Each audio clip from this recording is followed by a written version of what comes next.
வந்து ஆந்திராவுக்கு போகிற அளவுக்கு இங்கே ஒரு இது நடந்திருக்குது. என்ன காரணம்லாம் அதெல்லாம் நம்ம முடிவு பண்ணுறதில்ல. பெரும் முதலாளி அதானி பின்னணியில் இருந்துட்டு இதை பண்ணியிருக்கிறாருன்னு. அப்போ அதானி தமிழ்நாட்டுக்கு வரக்கூடிய அந்த திட்டத்தை கூகுள் பிச்சை அந்த நிறுவனத்துக்கிட்ட சொல்லி ஆந்திரா கொண்டு போக வச்சார். கரெக்டாக? அதானிக்கு இங்கேயே நம்ம எடுப்பு வேலை செய்யணும். அதானியுடைய எத்தனை ப்ராஜெக்ட் தமிழ்நாட்டில் இருக்குது. பரந்தூர் விமான நிலையம் எத்தனை லட்சம் கோடி அதில் பண்ணுறாங்க. முடக்கு நிலம் தரமாட்டேன்னுங்க. புரியுதில்ல உங்களுக்கு? காட்டுப்பள்ளி துறைமுக விரிவாக்கம் முடியாது, அரசு ஒத்துழைப்பு இருக்காது. இந்த மாநிலத்துக்கு துரோகம் பண்ணிவிட்டு ப்ராஜெக்ட் எடுத்துச்சுன்னா முடக்கு. மத்திய அரசு நீங்கள் முடக்கு.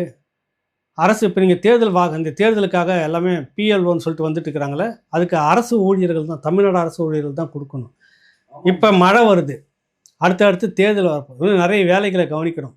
ஊழியர்களை இப்போதுக்கு நாங்கள் கொடுக்க முடியாது, பிறகு பார்த்துக்கலான்னு ஏன் நீங்கள் எழுதலை? இந்த பக்கம் அரசு வந்து சப்போர்ட் பண்ணி அரசு ஊழியர்